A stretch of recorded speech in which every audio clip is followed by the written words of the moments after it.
মতে এই ভিডিঅ'টো চাওকচোন আপোনালোকে। এতিয়া অসমৰ শিৱসাগৰৰ দৰে ঠাইত অসমীয়া আই মাতৃক গম নোপোৱাকৈ এই ধৰণৰ মানুহে এই ধৰণৰ আগ্ৰাসনকাৰী ভৰিত পেলাই দিলে। তাতকৈ আৰু দুখৰ কথা কি থাকিব পাৰে। যেনেকৈ ইষ্ট ইণ্ডিয়া কোম্পানী ব্যৱসায় কৰিবলৈ আহি ভাৰতখনকে দখলত লৈ লৈছিল, তেনেকৈ ইয়াত আহি এই বাংলাদেশীবিলাকে এতিয়া আমাৰ অসমীয়া মহিলাক ভৰিত পেলাই দিলে। আৰু তাতকৈ আৰু দুখজনক আৰু লজ্জাজনক কথা কি থাকিব। মইতো এই ছবিখন দেখি নিজে কান্দিছোঁ।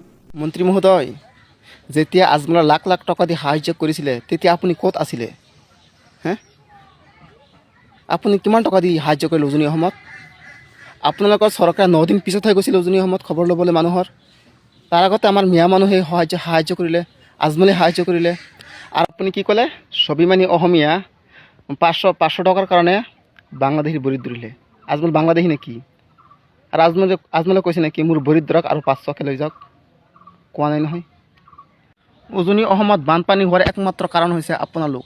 যদি আপোনালোকে কয়লা চিণ্ডিকেট নকৰিলেহেঁতেন, খনন কাৰ্য নকৰিলেহেঁতেন, আজি উজনি অসমৰ মানুহে বানপানীত কক বকাই থাকিবলগীয়া নহ'লহেঁতেন।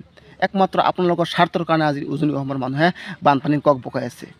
মন্ত্ৰী মহোদয়, জুবিন গাৰ্গে এনেই কোৱা নাই আপোনাক গৰু বুলি। আপুনি সঁচাকৈ গৰু। আপোনাৰ মাতাত মাল নাই, বুজি পালে?